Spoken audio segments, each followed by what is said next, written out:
está começando mais um podcast. E eu, como já costumei dizer, acho que você já espera dizer isso, que os nossos programas, graças a Deus, têm sido programas abençoados, programas maravilhosos. E eu sempre digo que cada programa que a gente faz, parece que a gente sente, né, aquele gosto tão bom, né, e sempre de uma expectativa ainda melhor do que o anterior. Não para diminuir os outros, né? E não será diferente hoje. Hoje nós estamos aqui contando com a presença, né, de alguém que daqui a pouco eu vou deixar para ele se apresentar, que para mim é uma felicidade imensa. Eu já o conheço há muito tempo, né, e tinha muito desejo. Graças a Deus, nesse lugar aqui já vieram muitos advogados, né? Eu vou arriscar dizer o nome de alguns, os outros não ficam chateados, não. Mas já esteve aqui com o doutor Ariston, já estivemos aqui com o doutor João Henrique, já estivemos aqui com o doutor Assuei, já tivemos aqui o doutor Elvis, já tivemos aqui, quem mais? São muitos, doutor Gino, já tivemos, né, doutor Francisco Almeida, daquela do Piauí, foi remoto, mas fiz com ele também, né? E outros aí, né? Eu não anotei o nome aqui, mas sinto-se aí reconhecido por a gente nesse momento aqui, mas é só para demonstrar que eu sempre tenho uma alegria enorme de fazer o podcast doutor, esse homem que está aqui, viu? Porque agora, nesse momento, eu quero pedir exatamente a você, doutor, para fazer a sua apresentação inicial. Boa noite. Boa noite, Pedro. Pedro Viola, poeta, radialista, escritor. É uma satisfação enorme fazer-me presente aqui na sua residência, no seu espaço midiático, onde você realiza seus podcasts. Saúdo também seu filho, meu colega, doutor Enoque, se faz presente. Enoque, o conheci há 15 dias aproximadamente, quando recebeu a sua carteira de advogado lá na subseção de Irecê, juntamente com outros recém-formados, a exemplo do meu filho, Edivaldo Araújo Júnior.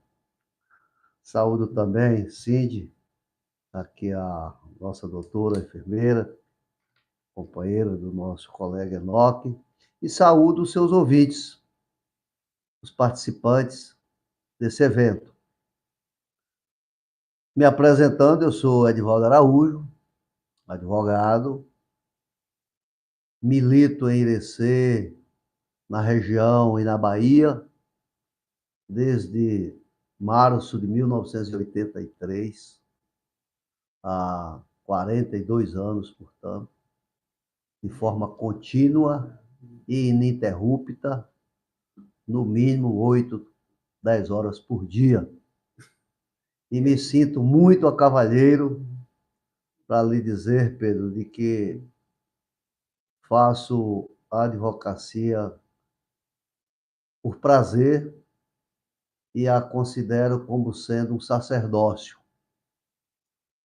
Precisa que haja muita identificação com a atividade para que você possa desenvolver uma atividade difícil, mas gratificante, que é a advocacia. Eu sou natural de Presidente Dutra, mais precisamente de um povoado chamado Alto Bonito, e me formei em Brasília, no CEUB, em dezembro de 1982. Estudei ainda no primário, ali no Tanquinho, município hoje de Lapão. As minhas duas professoras, Pedro, ainda continuam vivas até hoje. A professora Olga Dourado e a professora Ieda Santos. Continuam morando em Irecê. Foram as duas minhas primeiras professoras lá nos idos de 1966, aproximadamente. E eu depois estudei em Presidente Dutra, onde fiz o ginásio, curso ginasial, né? E Depois me desloquei para Brasília em 1971. E lá morei por 11 anos, onde acabei concluindo o curso de Direito e retornei no início de 83 para morar em Irecê, onde comecei minhas atividades e lá me encontro até hoje. Irecê, que eu considero a minha cidade, o meu lugar, a minha terra, que amo, que gosto e que tenho trabalhado tanto como advogado, tanto quanto em outras esferas, a exemplo da atuação política, inclusive, em prol de Irecê. E é nesse contexto que eu estou aqui à sua disposição para suas perguntas. Pode ficar à vontade, pode perguntar sobre qualquer matéria que você queira, qualquer assunto. Se eu não souber, eu irei justificar que não sei, mas irei dar uma resposta também convincente acerca da minha negativa. Não é à toa, né, a minha admiração, né, por doutor Edivaldo Araújo. É exatamente por isso, quem está acompanhando já deu para perceber, já no começo, né, já, eu, em off aqui, a gente já, eu dizia, né, porque quando eu, né, conheci pela primeira vez, ele nem imaginava que eu existia, mas exatamente por ele ser exatamente desse meio, né, além da sua profissão, também do meu político, né, eu conheci quando, no dia que dizia assim, doutor Eduardo está num programa de rádio, a Mirecê, aí eu fazia de tudo para não perder, só se realmente tivesse alguma coisa, exatamente por isso, né, porque a gente conhece, né, além da sua habilidade, e essa outra coisa que, até não sei, mas me perdoe por eu estar dizendo, mas dizer até esse ato de humildade, porque eu sempre ouvi isso do doutor Edivaldo. Sempre, mesmo sem conhecer, quando ia nas palestras, porque eu já vi muitas pessoas, quando vai conversar, a gente percebe que, às vezes, ali demonstra um pouquinho, às vezes até sem até tanta bagagem, o pior, às vezes está querendo ainda, mas já diz as pessoas mais esclarecidas, eu não sou mais aprendo com essas pessoas, né, que, na verdade, quanto mais esclarecido, mais humilde a pessoa é. Né? E é isso realmente que retrata. Agora, lembrando que você falou do presidente Dutra, e possivelmente depois eu vou mandar para o doutor Graziano, enviar para ele, não sei se eu já mandei aí o link, porque você lembrou muito bem, falou lá, e eu escrevi a história do pai do doutor Graziano, que é psiquiatra, né, que é Pedro Oliveira, e eu fui lá no programa dele lá em Presidente Dutra, passamos uma hora lá no dia do lançamento desse cordel, foi um sucesso puro, então eu quero aproveitar e mandar um abraço para o meu amigo Pedro Oliveira e também para o doutor Graziano. E já aproveitando também para o meu amigo Igor Machado, que também é radialista, e para os outros não ficarem com meu amigo Vitor Souza, né, lá da 101, meu amigo Bruno também, que nos recebeu ali muito bem, e também J. Sidney, né, que a gente já foi lá também, me recebeu muito bem, né, para que, né, a gente, graças a Deus, aprendeu a gostar de todos vocês, a gente é bem recebido, a gente só tem que agradecer.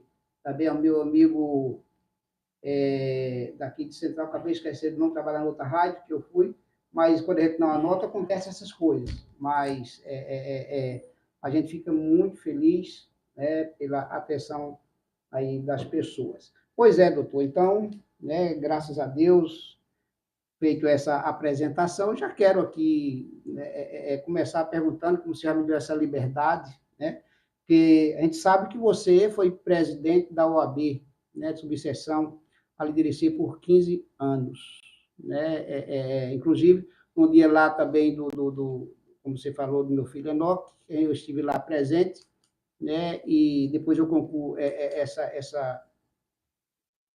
pergunta, porque eu estava falando, inclusive para ele, para o meu filho Enoque, eu falando para minha esposa, né, por incrível que pareça, também quero mandar um abraço para minha esposa, está lá no hospital ali, no regional, de Irecê, está acompanhando a minha filha, né, e no dia que você falou lá, ele disse, rapaz, esse homem fala bem demais. Olha, Elizabeth, está aqui hoje no nosso programa, viu? Está aqui, graças a Deus, está conosco.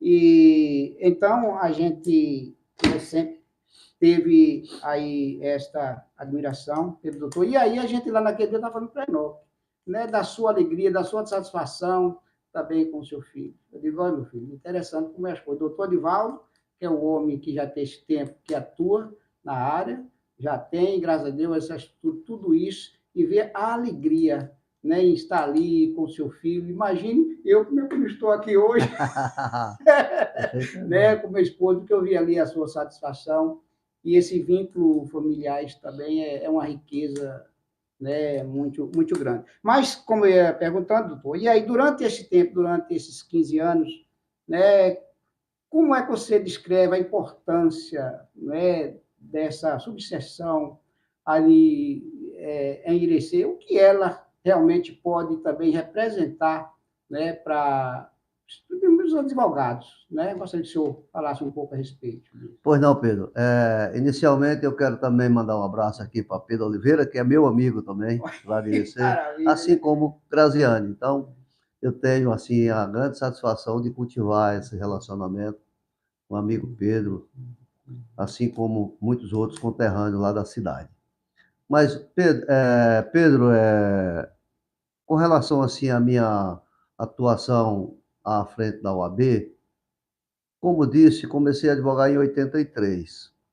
Em 87, nós fundamos a OAB de Irecê. A legislação da época exigia que houvesse no mínimo 15 advogados para que houvesse a criação de uma só subseção. E nós não tínhamos esses 15 advogados em Irecê.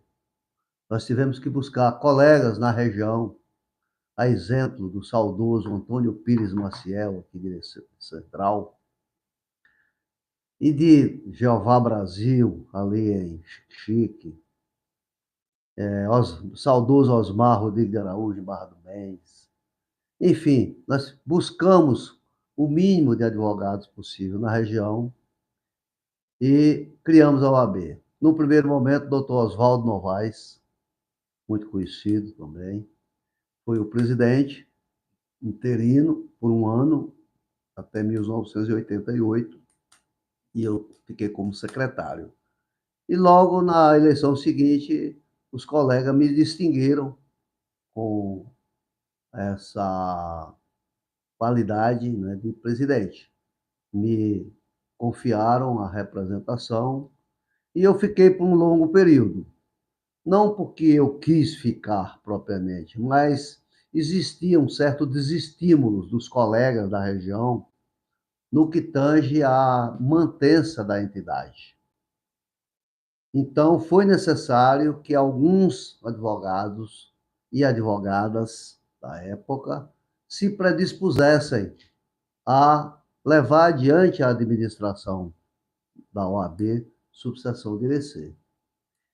E a OAB, tanto a nível nacional quanto a nível estaduais e locais ou regionais, ela é regida por uma lei. Hoje a Lei 8.906 de 94. E antes era a Lei 4.215 de 63, lá da época da ditadura. Sempre foi e continua sendo uma entidade sui generis, ou seja, uma entidade única no gênero. Nós não temos nenhuma instituição ou entidade parecida com a OAB. Nós não temos a maçonaria, nós não temos o laio, nós não temos CREMEB dos médicos, nem dos engenheiros, nem das enfermeiras. Enfim, a OAB, ela é diferente dessas outras entidades, por quê? Além de proteger os direitos do advogado, ela também prevê regras de punir, fiscalizar a atuação do advogado.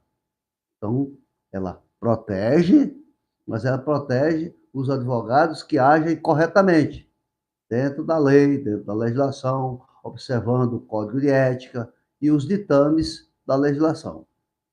Então, protege e também tem dispositivos legais para punir.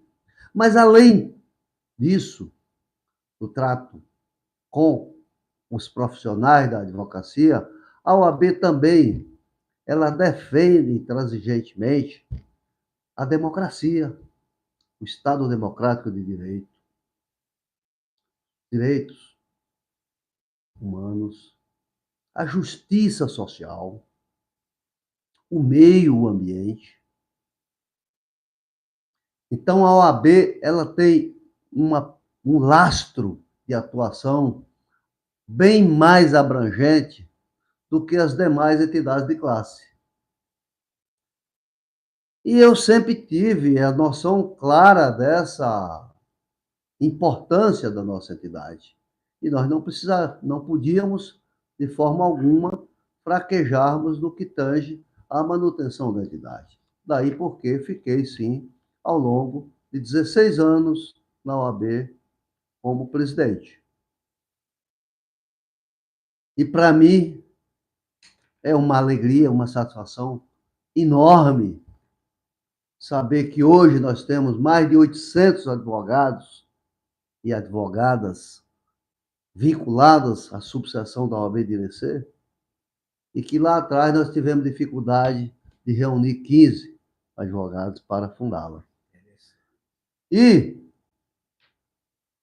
pela primeira vez, temos uma mulher presidente da OAB, doutora Leonela Pereira, a quem quero mandar um abraço, no segundo mandato, foi reeleita, em razão da extraordinária administração que faz perante a entidade. Com muita responsabilidade, com muita determinação, com foco, com preocupação, não só com os advogados e advogadas, mas com tudo aquilo que a OAB está legitimada a atuar. Tivemos, depois de mim, doutor Gumercindo Araújo, meu colega, meu amigo, que foi um excelente presidente, depois Valdinei Lopes de Oliveira, posteriormente doutor Jacques Garafa e agora a doutora Leonela. Então nós tivemos poucos presidentes ao longo desse tempo todo, mas todos eles com um senso de responsabilidade adequado e necessário à representação da OAB. Eu, portanto, além da advocacia privada e individualizada, concorri com essa atuação para a manutenção da entidade, da sua visibilidade na sociedade de Irecê e na região.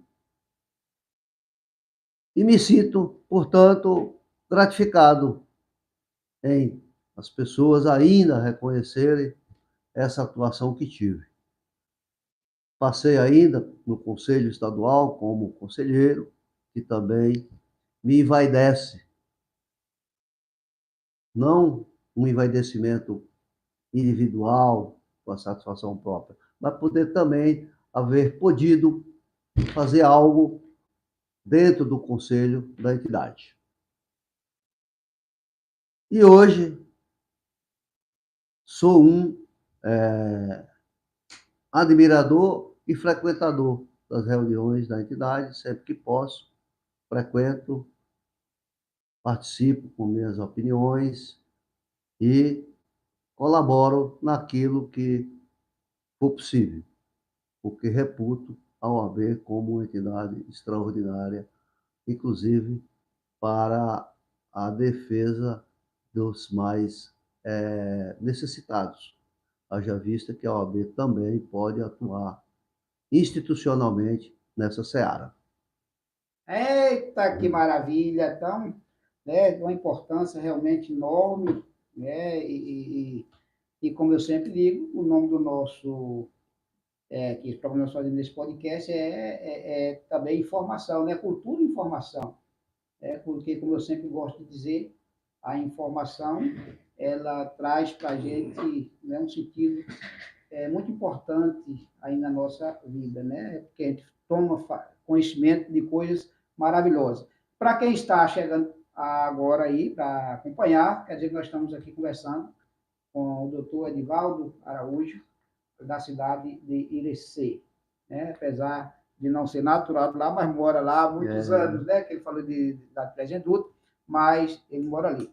Daqui a pouquinho a gente vai estar aí, além de lendo alguns comentários, também passando as perguntas de algumas pessoas aí que estão fazendo para doutor Araújo, viu? Porque eu quero aproveitar esse sejo, depois de toda a explanação do doutor Edvaldo Araújo, para perguntar o seguinte, doutor. A gente ouve, às vezes, ainda algumas pessoas dizerem, né, que, vamos dizer assim, que já existe advogados demais, né, que a hora já está bem saturada, que como se dissesse assim, não tem mais espaço. Gostaria que, com essa experiência hoje sua, tanto acadêmica como também de convivência aí nesta área, o que é que o senhor pode dizer a esse respeito?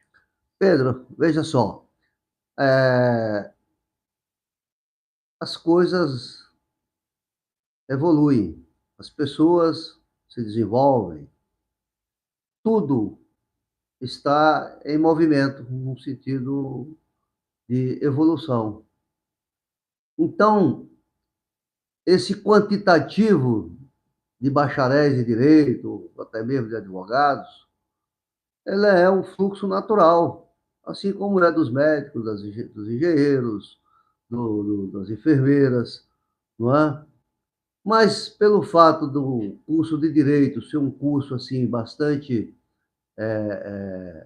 atraente e importante, o curso ganhou notoriedade no Brasil inteiro. Então, muitas pessoas pretenderam cursar direito. Muitos deles nem foram fazer o exame de ordem para se tornarem advogados. Ficaram apenas com os bacharelados de direito. Mas por que tem muitos advogados? Porque o curso, a profissão é importante. Então, não há necessidade de termos a preocupação de que o quantitativo de profissionais no mercado vai inviabilizar sua atividade profissional. Não é o quantitativo o responsável por isso. Porque, tendo os profissionais qualificados, com atuações responsáveis, com qualificação técnica e retidão de conduta ética, vai sempre ter espaço. Então, a nossa sociedade tem espaço para todos os profissionais, inclusive os da advocacia, mesmo nós estando com 800 inscritos na OAB de Irecê. Que dos 800, talvez tenha 400 atuando. Então, se por um lado aumentou a quantidade de advogadas e advogados, por outro lado também aumentou as possibilidades da prestação de serviço. Nós já tivemos comarcas, até em excesso na região. Foram fechadas aqui na região de Irecê as comarcas de Uibaí, por exemplo, Presidente Dutra, Jussara, Ibititá, e todas elas foram agregadas a Irecê. Mas no passado nós tivemos essas comarcas. Hoje ainda subsistem a comarca de Central, antiguíssima, comarca de João Dourado, Lapão, a de América encerrou, veio para João Dourado. Então, nós temos hoje juizados especiais, pequenas causas, que até então não tínhamos. Nós temos a Justiça Federal, temos a Justiça do Trabalho, isso sem falar na Justiça Comum, que é a Justiça do Estado. Essa justiça que tem nas comarcas. Então, nós temos uma gama de áreas muito extensa para serem exploradas. Muitas áreas. Por exemplo, nós temos poucos advogados tributaristas, e é uma das áreas mais importantes que nós temos da advocacia. Advogados imobiliaristas, outra área importantíssima. Advogados da área médica são incipientemente. Volume grande hoje de colegas atuando na Polícia Federal, na área previdenciária, defesa do consumidor, e já tivemos na Justiça do Trabalho, que vem diminuindo a quantidade de serviços, de processos, mas ainda tem uma boa possibilidade de atuação. Então, dando uma resposta à sua pergunta, principalmente para os jovens advogados e advogadas que estão começando, que estão iniciando, não se desesperem. Montem as suas bancas de advocacia, façam parcerias com colegas, se vinculem a escritórios já existentes e comecem a trabalhar. Porque o sol nasce para todos e a sombra para quem merece. Então, se começar a fazer um trabalho decente, sério, comprometido, vai haver retorno.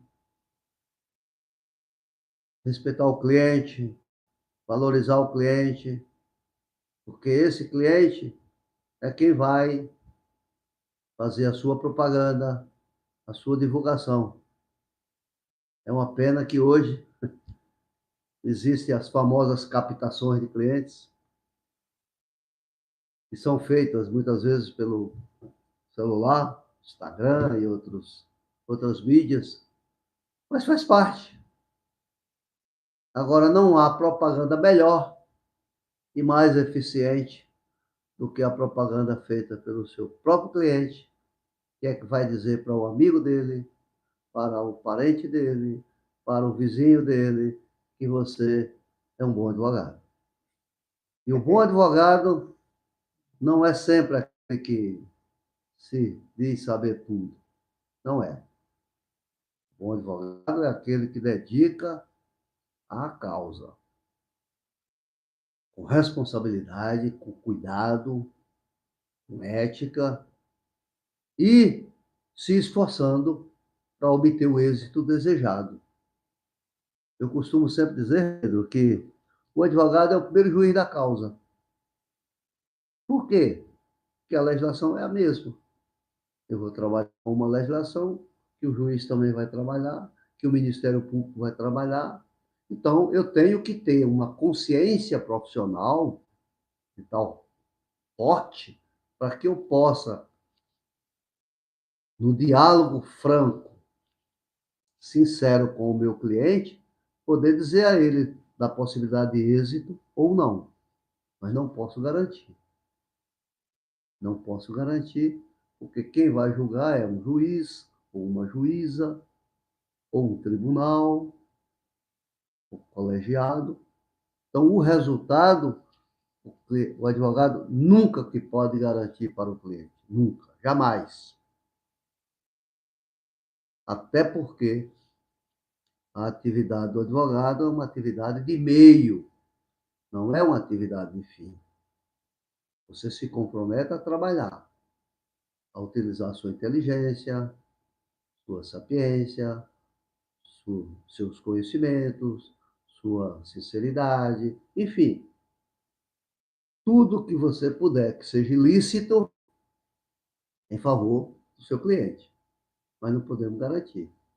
A garantia do resultado é algo que foge à ética profissional. O advogado que promete ganhar grande causa para o cliente, ele não está agindo eticamente. Por mais simples que seja a causa. Ele não sabe qual vai ser o magistrado que vai julgar. E poderá o magistrado ter um entendimento diferente daquele que ele tem.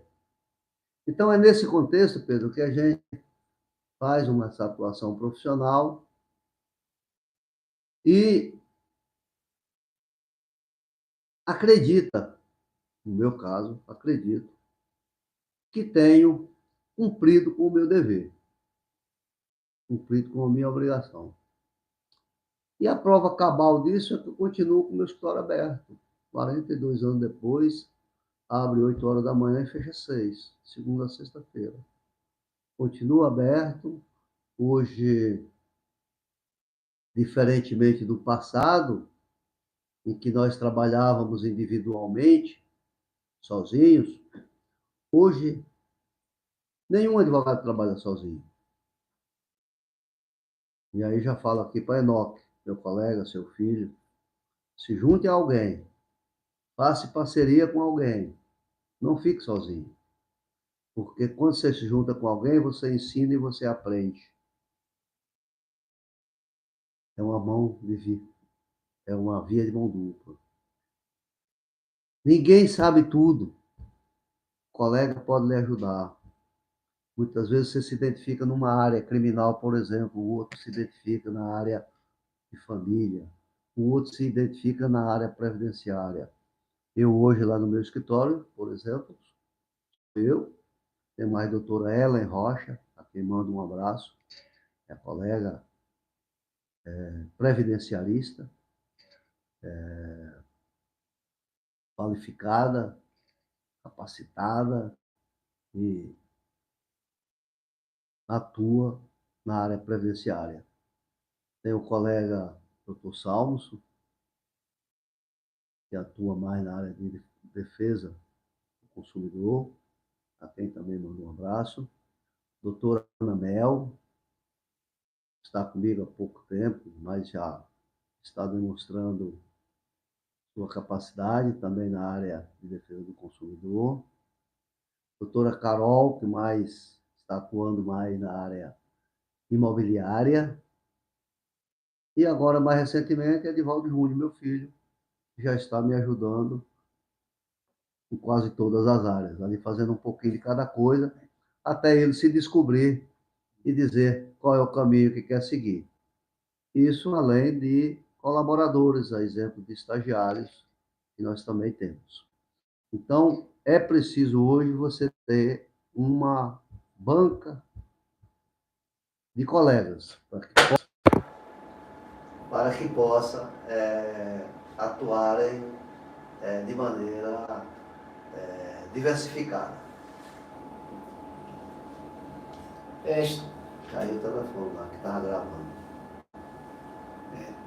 Tem outro aqui, nem que é novo, vai dar fé ali. Para fazer algumas perguntas aí de vocês, o doutor Edivaldo Araújo, viu? Porque eu quero aproveitar aqui. O doutor Edivaldo já deu até as pinceladas, não sei se ainda tem algo a acrescentar com relação ao que eu quero perguntar, doutor, a você, com relação, vamos dizer, o que é que pode levar um cliente, né, fazer com que ele admire mais o seu advogado? Ainda tem algo que você possa ainda acrescentar nesse... Olha, Pedro, o cliente ele só admira o advogado se ele obtiver êxito na causa dele. Fora dessa hipótese, é muito difícil o cliente admirar o seu advogado. Por isso que você tem que evitar todos os esforços no sentido de prestar um serviço de referência, um serviço decente para poder vir o ganho da causa. Não havendo ganho da causa, certamente que o cliente não vai estar satisfeito.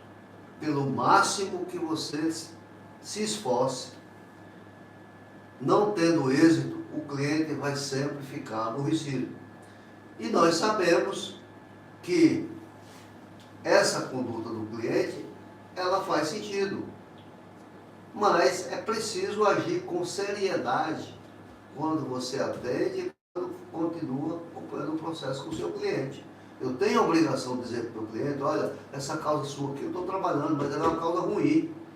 Nós não temos chance, ou temos pouquíssima chance de êxito, que é para poder se conscientizar de que eu estou trabalhando, eu estou sendo sincero com ele.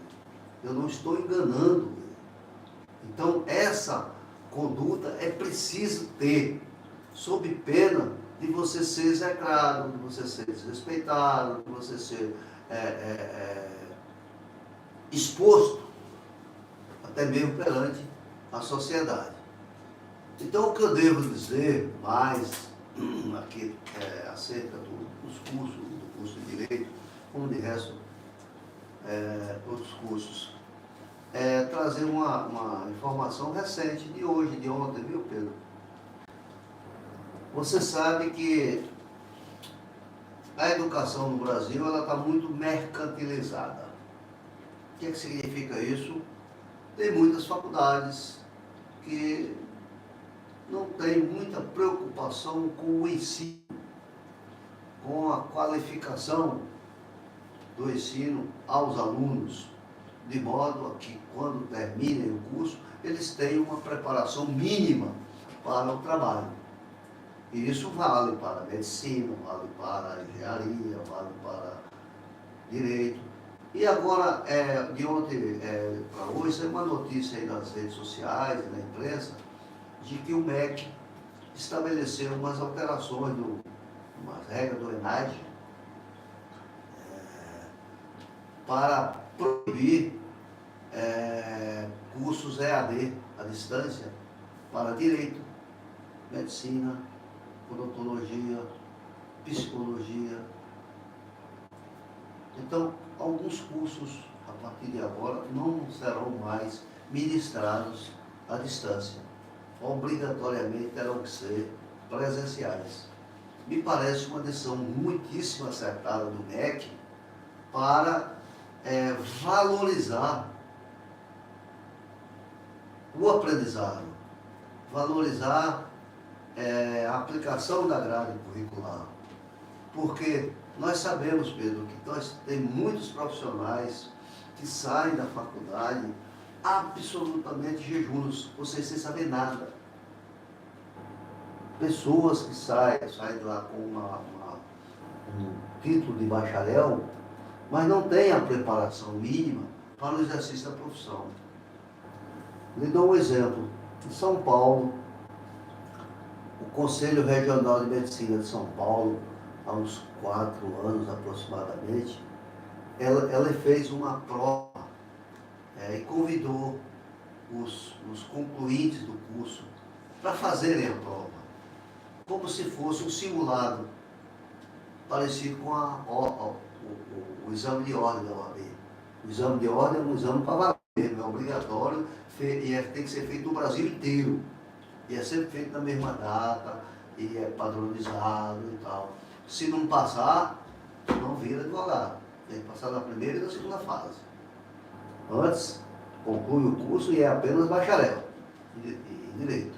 Só vira advogado, só se transforma em advogado depois que faz o exame de ordem e pega a carteirinha da entidade. Como bacharel, não pode advogar, portanto. E lá em São Paulo fizeram esse simulado para os bacharéis em medicina. 80%, Pedro, foram reprovados. 80%. Isso significa dizer que, se fosse obrigatório o exame para o bacharel em medicina poder receber a carteira dele de médico perante o CREMEB, 80% não poderiam medicar, 80% não poderia dar receita, 80% não poderia trabalhar. No exame de ordem, nós temos tido muitas reprovações. Não chega, logicamente, a esse percentual. Mas nós temos tido muitas reprovações e pessoas têm feito 2, 3, 4 vezes até conseguir obter êxito. Mas o ideal é que o que acontece na OAB acontecesse em todas as profissões.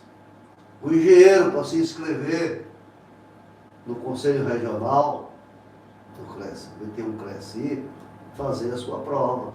A enfermeira, mesma coisa. O médico, e daí? E assim por diante.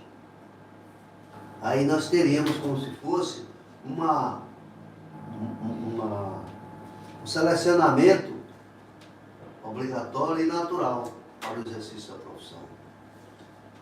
Então, nós profissionais do direito, que militamos no cotidiano, nós experimentamos muitas dificuldades. As dificuldades estruturais com o Poder Judiciário, que apesar dos avanços, mas ainda deixa muito a desejar. Nós temos hoje instituído a processo judicial eletrônico a nível de Justiça do Estado, a Justiça Federal, a Justiça do Trabalho, e isso ajudou enormemente os advogados, juízes, serventuários, enfim, todos os operadores do direito. Ajudou, por um lado, no que diz respeito à facilitação para a prática do ato processual, para a realização de audiências, enfim. Mas também, no meu sentido, prejudicou em outros. Prejudicou porque a dificuldade hoje de acesso pessoal do advogado com o juiz, com o magistrado, é enorme. Com o Ministério Público, com o promotor, mesma coisa. E até com o serventuário. Ou seja, tudo é virtualizado por videoconferência, ou quase tudo. Isso cria uma dificuldade, porque a prática advocatícia, por exemplo, de um advogado ir conversar com um magistrado e poder ter a condição de conversarem sobre um determinado assunto, isso é de uma importância extraordinária. E hoje não existe mais isso. Eu me lembro que eu saía de Irecê e vinha aqui para a Central, ali para o fórum, despachar com a juíza. Posso citar duas aqui, Zaldite Silva Santos e doutora Marinês. E saía de lá e vinha despachar. Os Ministérios Públicos, os promotores, a mesma coisa. Isso lhe daria o quê? Uma condição, não só de um relacionamento mais próximo, de natureza pessoal, mas também até de um ensinamento recíproco. Porque você muitas vezes estava interpretando aquele assunto de uma forma e o juiz dizia, não, rapaz, tem que da forma é diferente, ou eu entendo assim e tal. E o objetivo é sempre de quê? Da obtenção de uma prestação judicial. Quem contrata um advogado, judicializa, quer uma prestação judicial. Quer o quê? Uma decisão. Pode até não ser aquela decisão que você almeja e que você pretende, mas que tenha uma decisão. E as deficiências do Poder Judiciário ao longo do tempo foram se acumulando de tal forma que nós tivemos, por exemplo, em Irecê, uma vara onde ficou 6, 7 anos sem um juiz. Eu hoje recebo muitas intimações de processo de 10 anos, 15 anos, 20 anos, 30 anos. Imaginou você deu entrada no processo há 30 anos e não saiu aquilo que você pretendeu? Quem é execrado em primeiro lugar? O advogado. O advogado. E muitas vezes o cliente não sabe que não é o advogado. Porque ele fez o trabalho dele, botou lá, mas não teve o juiz para despachar, não teve os serventuários para fazer o trabalho, não teve a infraestrutura material e humana para fazer face àquela pretensão que foi deduzida pelo cliente. E isso ainda existe hoje, porque existe um passivo no judiciário muito grande. Os processos novos, a tendência é ter uma tramitação mais célere e sair decisões. Mas os processos antigos, os juízes querem se ver livres, querem arquivar. E aqueles processos grandes, então, e mais dificultosos, pior ainda. Então eu quero chamar a atenção aqui às pessoas que têm os seus processos, que têm os seus advogados. Analise direitinho a situação e não culpe, a princípio, só o advogado. Veja que existe, no contexto da prestação judicial, uma máquina trabalhando. É diferente do médico, que vai ali para o hospital e você chega no hospital e é atendida. ele receita logo um dipirona, né, aplica uma injeção, você vai embora. A prestação do serviço foi imediata. Do advogado, você vai procurar ele no escritório, tem que levar os documentos, ele tem que fazer a peça processual dele, tem que dar entrada, tem que ir para o juiz, tem que ir para o promotor, tem que ir para o oficial de justiça. É toda uma máquina que tem que ser movimentada para que você possa obter o resultado. E quando essa máquina, as suas engrenagens não funcionam a contento, a tendência é encalhar, é não funcionar. E nós convivemos com essa dificuldade no dia a dia. Todos os advogados e advogadas. E aqui em Central, citar apenas o nome de dois colegas aqui, doutor Ariston e doutor Adriano, que devem estar por aí, que não me deixa mentir, que são advogados do cotidiano. E o advogado do cotidiano, ele sente muito essas dificuldades. E ele precisa continuar trabalhando. E não pode ter um cliente só. Porque se ele tiver um cliente sozinho, ele pode se dedicar o tempo todo. Mas se ele tiver 100 clientes, 200, 1000 clientes, não é? As coisas tendem a se acumular, essa dificuldade. Então, ser advogado é bacana. É uma boa profissão, mas é uma profissão diferenciada para quem tem determinação e para quem a desempenha como sendo um sacerdócio. Muito bem, né? E é isso, eu mesmo já ouvi.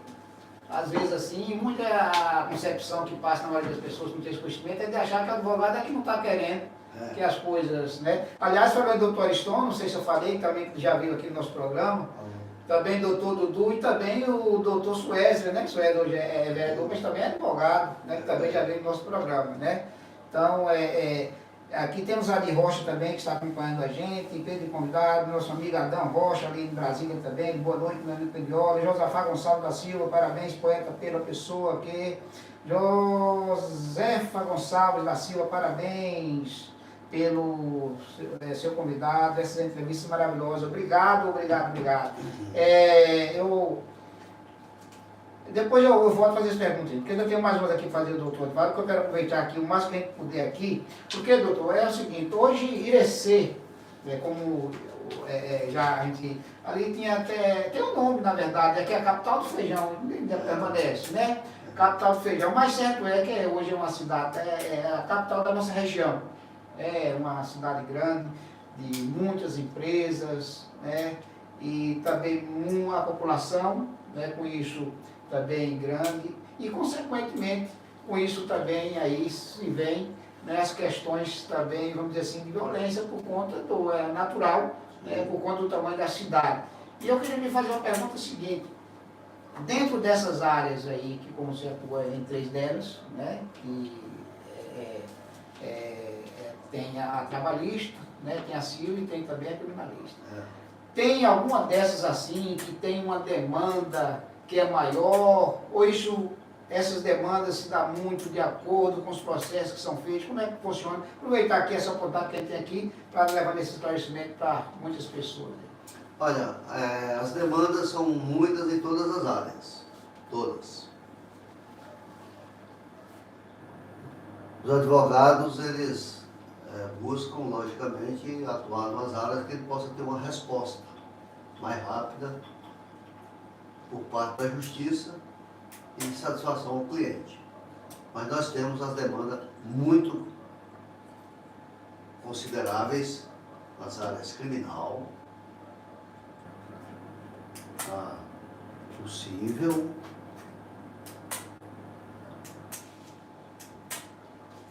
trabalhista reduziu, mas ainda tem demanda.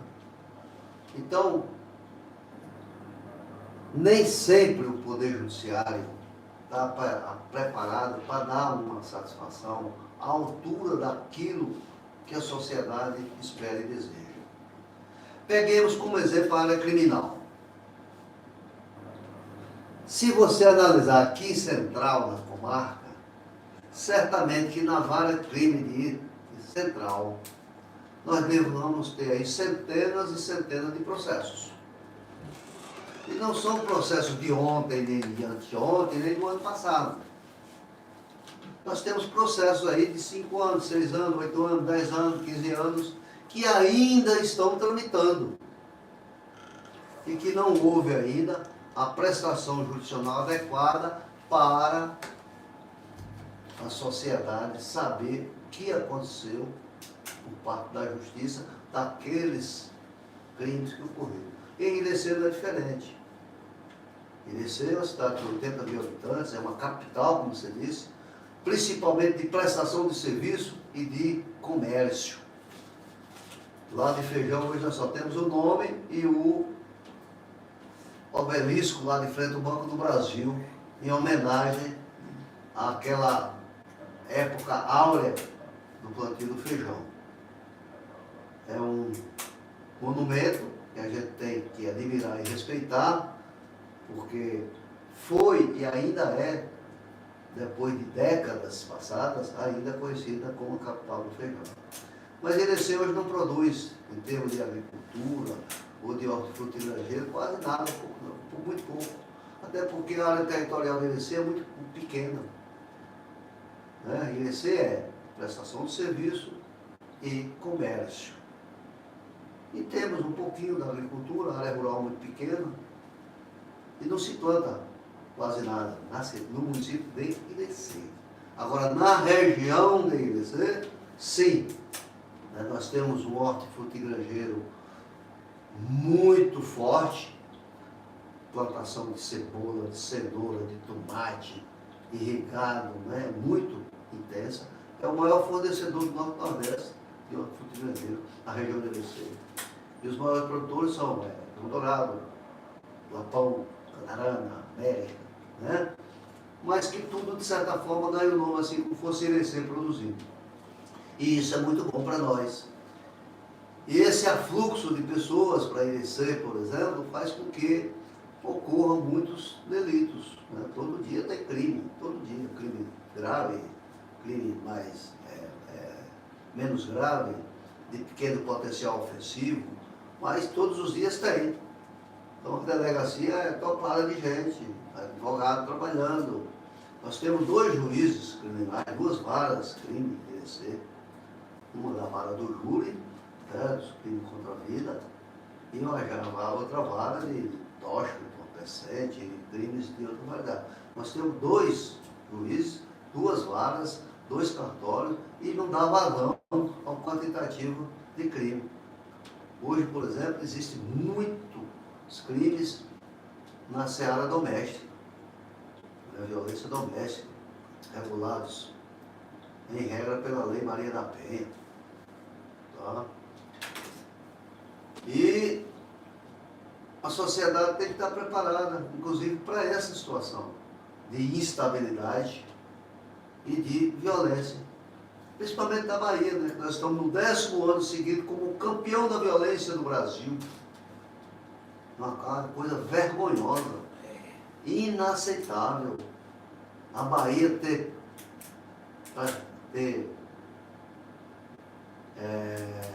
aferido um quantitativo de crimes mais do que o estado de São Paulo e de Minas Gerais juntos. Forte. Terrível. Crimes violentos. E Irecê tem tido, sim, muitos crimes, muitos delitos. E os advogados que atuam, nem sempre atuam de todos os tipos de crime. Tem uns que atuam mais na área do crime contra a vida, outros mais na área do crime de violência doméstica, mas, em regra, o criminalista ele estaria assim, predisposto a aceitar qualquer tipo de causa, logicamente, depois que acertar com o cliente. Muito bem, muito bem. Tem aqui uma pessoa que está acompanhando, a gente tem, ele pergunta aqui o seguinte, ele diz, se a gente trabalha para uma empresa A gente tem o direito de procurar nosso direito depois de quanto tempo? Pronto. Isso aí na área trabalhista. Então, na área trabalhista, se for empresas privadas, o empregado tem o prazo de 2 anos para judicializar. Ou seja, se ele for demitido hoje da empresa e ele pretender dar entrada na justiça de algum processo, ele terá até o dia 19 de maio do ano de 2027. 2 anos, contados a partir da data da demissão. Caso assim não proceda, ocorrerá o que nós chamamos de prescrição do direito de ação. Ele perde o direito de reclamar os direitos que possuía. Além desse prazo de prescrição do direito, a perda do direito de reclamar, a título de informação, devo dizer também que os trabalhadores, os empregados, eles perdem o seu direito a cada 5 anos.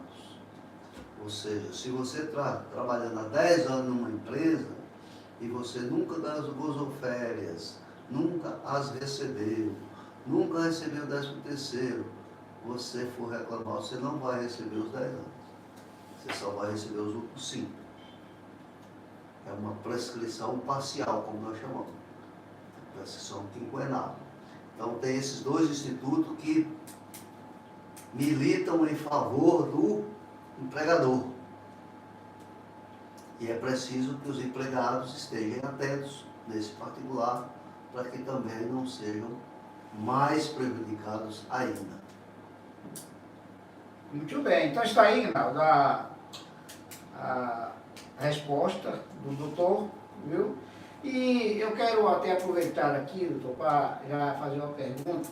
Caso exista alguém, digamos, que mora um pouco mais distante e pretende, caso ele venha pretender um atendimento com um advogado online, existe essa possibilidade? E se existe, gostaria que o senhor pudesse aí fazer esse esclarecimento. Os advogados hoje, todos os escritórios de advocacia hoje têm mecanismos e ferramentas para fazer o atendimento ao cliente. Ou um atendimento de uma mera consulta, ou um atendimento mais personalizado. Os atendimentos normalmente eles ocorrem de uma maneira assim muito informal. Por exemplo, eu tenho meu telefone celular, tenho do escritório. Então, se alguém quer fazer um contato inicial, ele pode fazer através do WhatsApp, né? Nós temos o e-mail, também é um instrumento, uma ferramenta. Nós temos a chamada de vídeo. Então, dependendo da natureza da causa e do atendimento, você utiliza essas ferramentas. Afora a ligação propriamente dita, pode fazer a ligação telefônica, não é? Eu faço esses atendimentos, mas os faço em caráter preliminar. Ou seja, a título de informação, porque se por um lado você pode cometer até algum erro ou equívoco no momento do atendimento, mas a gente tem que entender, se uma pessoa está aqui em Central e quer falar comigo em você, para ela ir lá, ela tem que pagar transporte, ela tem que custear uma estadia e tal, ou seja, tem despesa, você gasta tempo e dinheiro. Então, o que é que custaria da minha parte atender uma ligação, responder um WhatsApp, ou mesmo um e-mail? Se eu verificar que o assunto demanda maior atenção e melhores informações, eu marco presencial. Por exemplo, direito de família. Eu só atendo presencialmente. Se alguém disser aqui, eu quero fazer um divórcio, eu não faço o divórcio de ninguém por telefone, nem por videochamada, né? Posso lhe dar as informações a respeito dos documentos que precisa, do procedimento que é adotado, mas o fechamento tem que ir lá no escritório. Precisamos dar consequência a isso. Até porque o direito de família tem muitas peculiaridades que você precisa conversar olhando no olho e obtendo informações detalhadas acerca das circunstâncias do que está ocorrendo, certo? Diferentemente de uma outra área, por exemplo, defesa do consumidor, é uma área assim mais fácil, você poderá até atender, né? A pessoa mora lá em Mironós, em Bipeba, não quer vir descer. O que é isso? É que meu nome foi negativado pelo banco e eu nunca comprei nada. Pronto, então você pode realmente viabilizar a documentação e fazer a judicialização. Você manda a procuração, ela assina, manda pelo PDF, manda por e-mail, manda os documentos pessoais, você judicializa, na audiência ela aparece, ou pessoalmente, ou através de videoconferência, não é? Então tem esses casos mais simples que você pode disciplinar assim. E aqueles mais complexos, a orientação é que haja um atendimento presencial. Muito bem, então está aí, Rinaldo, a resposta. E eu quero, aqui é o doutor Francisco Almeida, vai fazer uma pergunta aqui. Ele é da União, é aposentado, doutor Francisco de Almeida. Ele pergunta aqui o seguinte: qual a opinião pessoal do doutor Edivaldo Araújo sobre a aplicação do princípio da insignificância nos crimes de menor potencial ofensivo, acatado pelo direito brasileiro? Doutor Francisco Almeida, Doutor Francisco Almeida, obrigado pela indagação. Muito, muito interessante, muito pertinente à nossa prosa. Olha, o princípio da insignificância econômica, ele já é aplicado, sim, no direito brasileiro. Tanto a nível de tribunais regionais, quanto até a nível mesmo de Supremo Tribunal Federal e STJ. Porquanto os delitos de pequeno potencial ofensivo, eles podem ser aqueles em que patrimonialmente não representam valor significativo, ou crimes outros. A exemplo da ameaça. A ameaça é um crime de pequeno potencial ofensivo, mas ela não envolve valor patrimonial.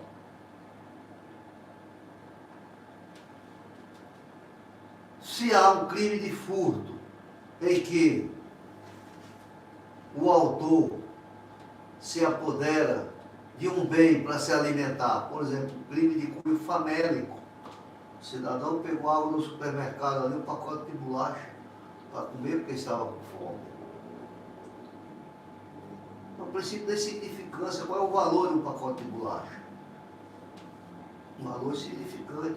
O juiz vai punir uma pessoa dessa?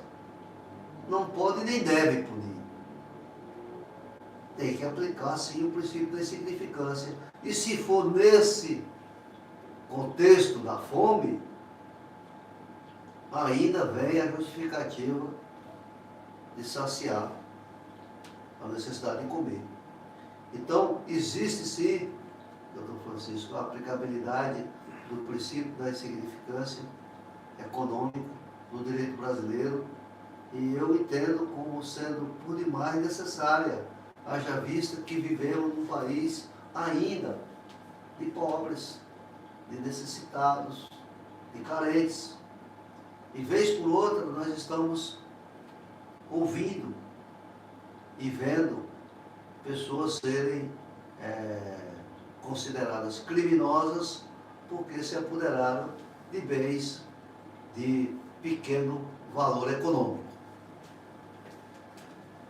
Então está aí, doutor Francisco, né, a resposta. Vamos ver aqui, tem uma. Aqui, ele mandou um áudio aqui, eu até pedi para ela fazer também, como ela não mandou. Vamos ver se dá para entender aqui esse áudio aqui, doutor. Dessa. Né, que colocou aqui o seguinte. Vamos ver se dá para.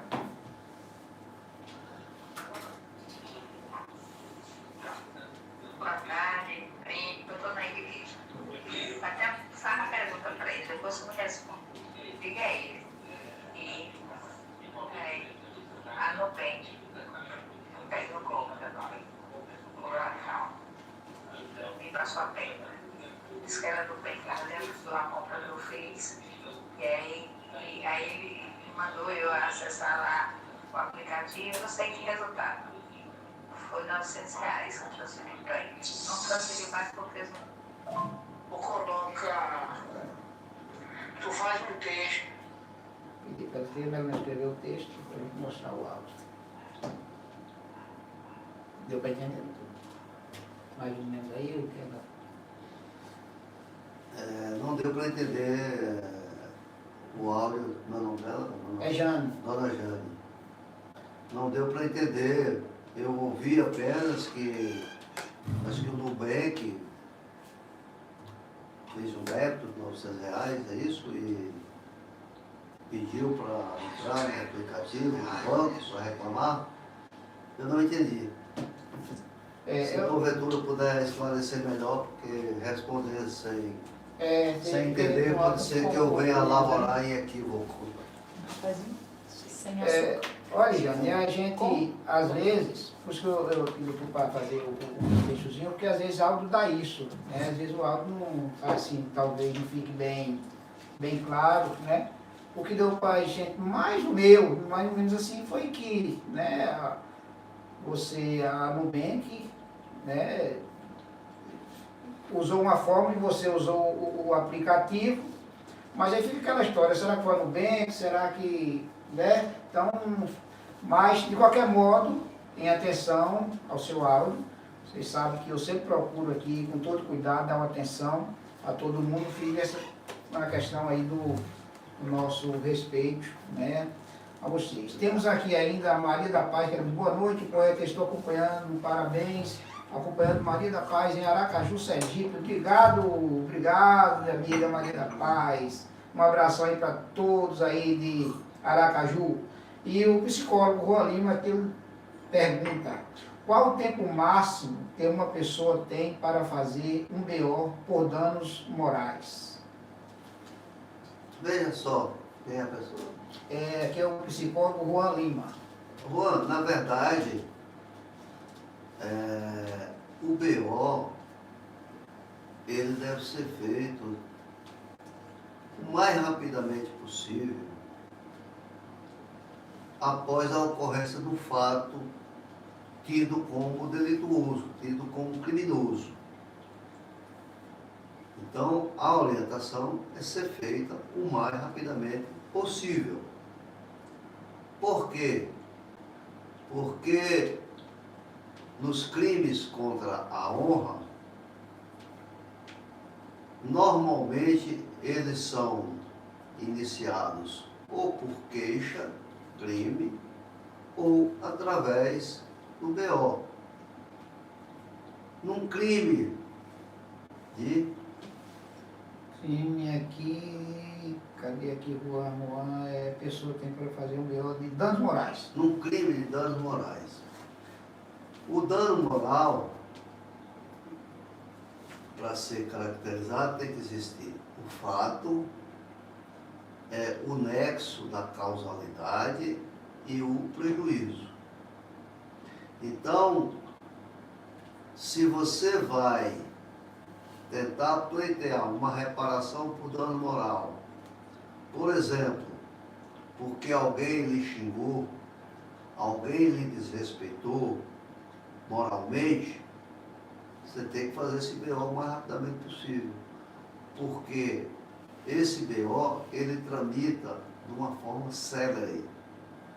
através de um mero procedimento em que o delegado recebe a informação da pessoa tida como vítima, elabora um TCO, termo circunstanciado de ocorrência, ouve normalmente apenas as duas pessoas, aquele que suposto cometedor do crime e a vítima, não houve testemunha e manda para a justiça. Lá na justiça, isso tramita no juizado de pequenas causas como um suposto crime de pequeno potencial ofensivo. Logo, existe a obrigatoriedade de fazer-se uma audiência preliminar de cunho conciliatório. Essa audiência, em regra, é presidida por um conciliador, não pelo juiz. E quais são as possibilidades da conciliação? Pode ser a retratação, por exemplo, xingou, você vai lá e pede desculpa. Se houver retratação, acabou, encerra. Se houver uma exigência de dano moral ali nessa audiência, uma reparação, se também houver consenso, encerra. Se não, tem que haver uma possibilidade de uma transação penal, que já é com o Ministério Público. Se o Ministério Público intervir, ele pode fazer uma transação penal direto com a pessoa, para ela pagar, por exemplo, X reais para uma entidade carente, pagar cesta básica ou algo parecido. Mas se ultrapassou essa fase da audiência preliminar, aí você tem um prazo de 6 meses para formalizar a queixa, para poder dar consequência ao processo para caracterizar uma injúria, difamação ou calúnia e, consequentemente, depois pleitear um dano moral. Então, repetindo, em síntese, tem que o mais rápido possível. Caso contrário, no prazo máximo de 6 meses. Então, isso aí, meu amigo Juan Lima, né, psicólogo aqui da cidade central, que já esteve também aqui conosco, né, batendo um papo aqui, fizemos um podcast muito bom, né, foi maravilha pura, né? Ele diz aqui, muito obrigado pela resposta esclarecedora.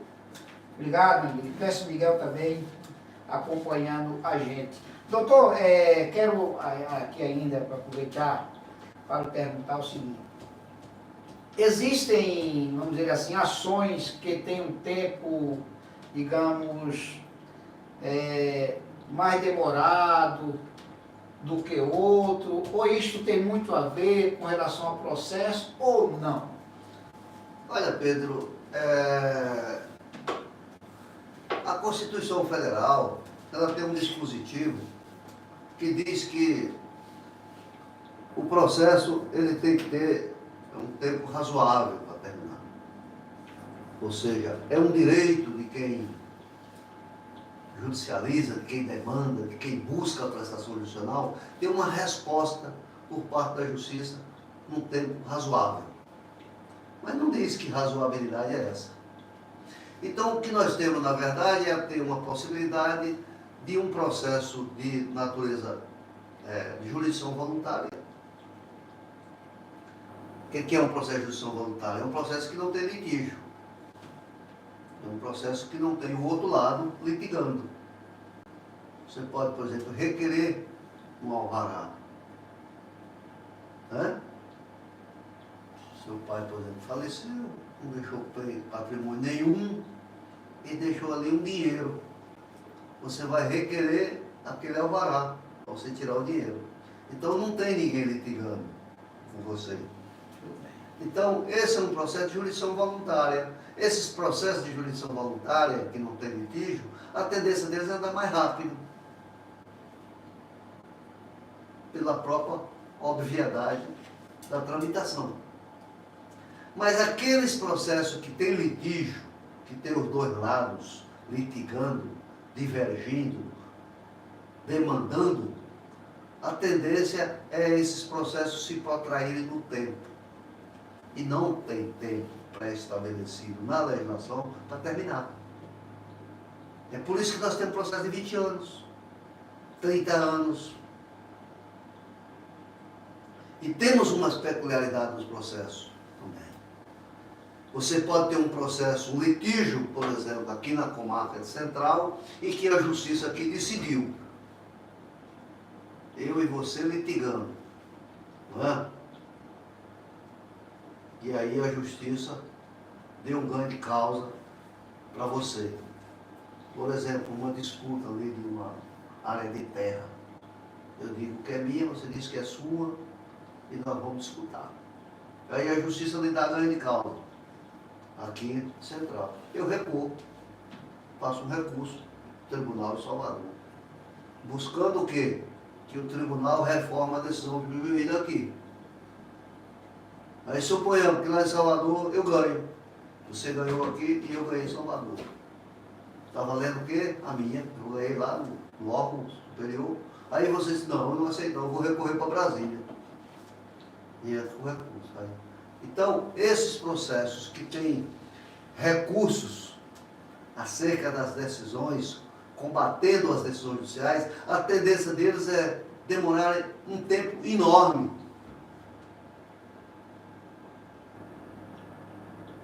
E aí você não pode e nem deve, como advogado, garantir respostas para o cliente de quando vai terminar. É muito comum o cliente querer saber, e aí, doutor, demora muito? Como que eu vou saber, pelo amor de Deus? Eu costumo dizer o seguinte, processo da justiça eu sei o dia que começa e não sei o dia que termina. Eu digo muito isso lá para os meus clientes. Sei o dia que começa, o dia que termina eu não sei. Por quê? Vai depender das decisões que forem proferidas ao longo do tempo e dos recursos que forem interpostos pelas partes. E é comum o juiz aqui entender uma coisa e o tribunal entender diferente. E reforma. Então, às vezes anula, bota para voltar, o juiz tem que decidir de novo. Ou seja, cada caso é um caso nos processos judiciais. Então, não há tempo pré-estabelecido para o encerramento de nenhum tipo de processo a nível judicial. Temos essa hipótese de terminar um processo mais rápido, desde que ele seja de jurisdição voluntária, isto é, sem litigante. Naqueles que têm litígio, não se tem tempo estabelecido. Eita, gente, que eu vou dizer uma coisa para vocês, viu?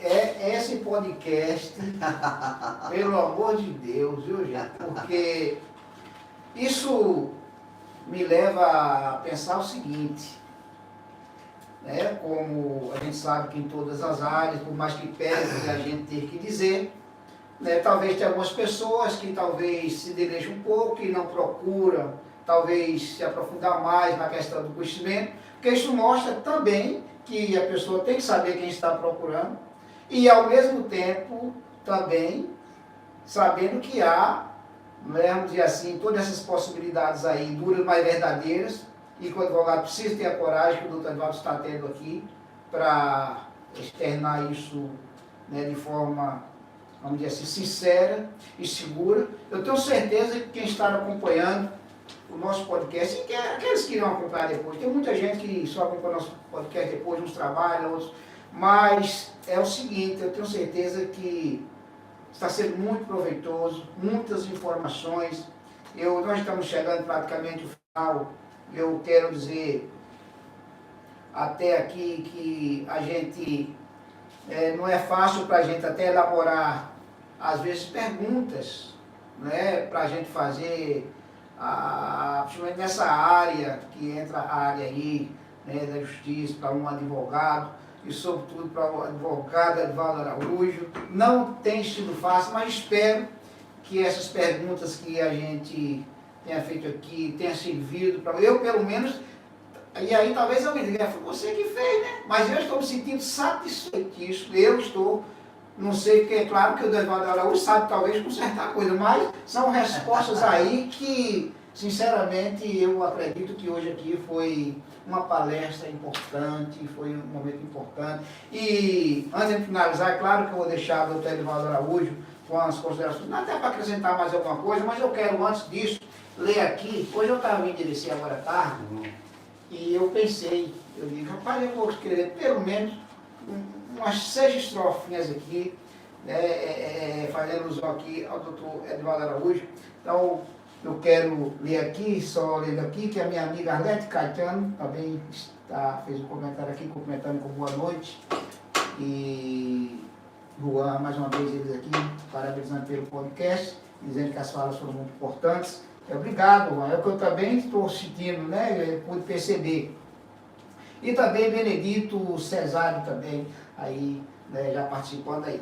Então, gente, daqui a pouco o doutor Edivaldo Araújo vai estar fazendo as suas considerações finais, né? E aqui é o seguinte, doutor, eu fiz aqui um pequeno hoje à tarde, vinha de descer e eu pensei em fazer isso aqui, quando cheguei aqui. Aqui eu digo o seguinte, são 42 anos na área da advocacia, na qual tem mostrado sempre para todos sua valia, advogando com certeza, com o melhor da firmeza, ou seja, com ousadia. É de Edivaldo Martins Araújo tão notado, é de que faço alusão, e de modo admirado. Para ele eu tiro o chapéu, ele é mais que um troféu, por ser tão requisitado. A grande realidade é que ele só cresceu. Sua bela trajetória tem o brilho de um apogeu. Quem sabe entrar e sair, quem sabe entrar e sair, vendo seu nome fluir pelo forte saber seu. Doutor Edivaldo tem, de fato, surpreendido, junto a cada uma ação que ele tem construído, a própria jurisdição diante da perfeição ou do modo evoluído. Quem conhece, na verdade, sua bela trajetória, sabe que é mesmo pujante de relevante vitória. Certamente o seu legado já está hoje blindado com boa marca de glória.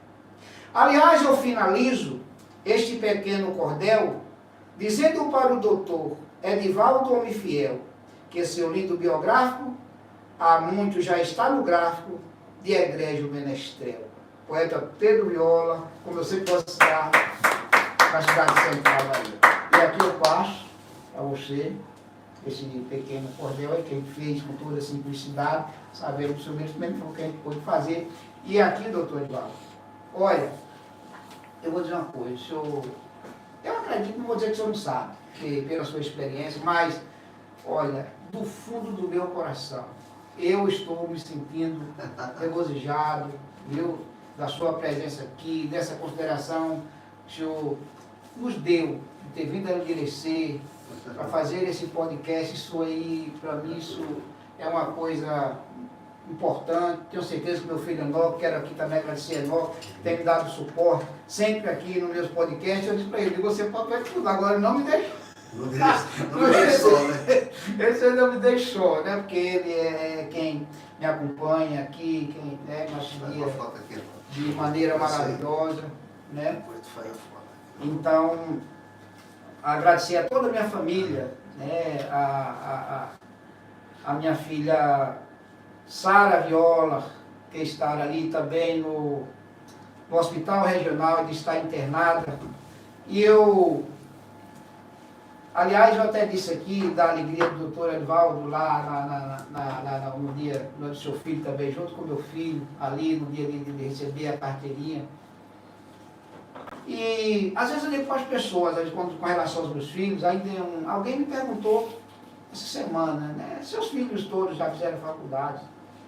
Eu digo, olha, eu já tive essa felicidade, né? Diferentes, mas já tive essa felicidade. Eu tenho muito orgulho dos meus filhos. Tenho minha filha ali, que tem 24 anos, ela, né, terminou o curso de nutrição o ano passado, bacharelado em nutrição. Tenho minha filha Laís, que mora em que é pedagoga. Enoque também é advogado, mas também é pedagogo também, é professor também, ele já deu aula, tem magistério. E às vezes eu falo para a pessoa que, por ser uma pessoa simples, como eu sou, eu vejo isso como uma riqueza. Às vezes eu digo isso, não é para querer me aparecer, porque quem me conhece também sabe que eu não tenho por que fazer isso. Mas é para demonstrar para o meu próprio filho, para a minha família, que eu sou muito grato por vocês, e Deus tem me abençoado e colocado pessoas maravilhosas no nosso caminho, né? E falo isso com certa emoção, porque, como eu disse, o doutor Edvaldo Araújo, eu, né, não sabia disso. Comigo dissesse, doutor Edvaldo, vai para a Rádio Sodinei, que era a mais que eu me lembro, naquela época. Rádio Sodinei, pronto, aí eu já ficava logo querendo, fazendo tudo para ouvir a voz dele. E hoje, eu poder estar aqui, e depois eu vou ouvir essa voz dele assistindo aqui, me traz uma recordação muito grande desse tempo. Então, doutor, muito obrigado, viu? E eu quero deixar agora você com suas coisas funcionais, senão eu vou continuar aqui também falando. Tá. Pedro, eu quero, de coração aberto, agradecer enormemente seu convite, a receptividade aqui no meu colega Enoque, na sua casa, e dizer que a vida, ela é composta de momentos bons, momentos ruins, momentos decepcionantes e momentos de elevação espiritual e moral. E eu te confesso que estou assim enormemente satisfeito, envaidecido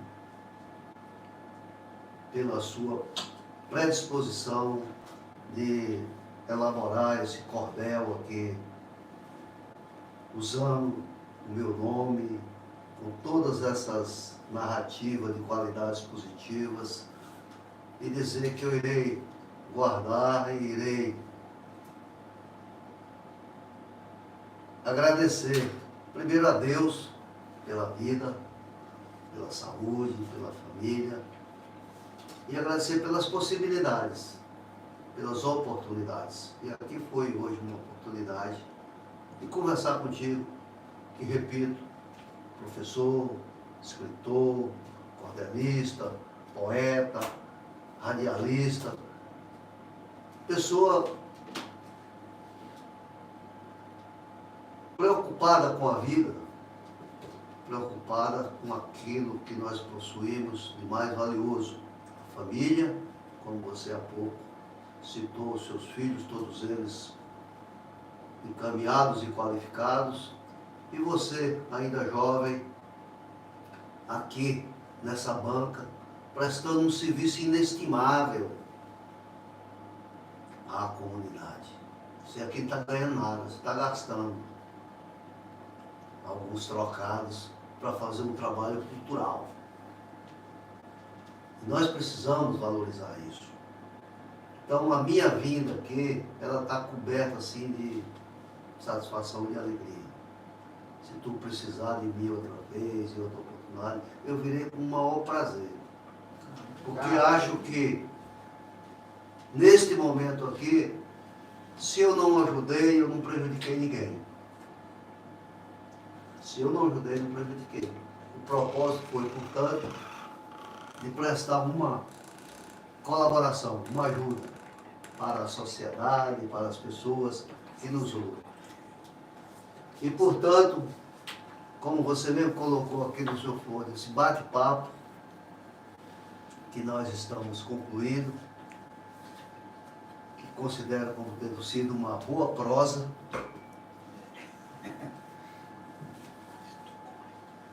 consubstanciada nesse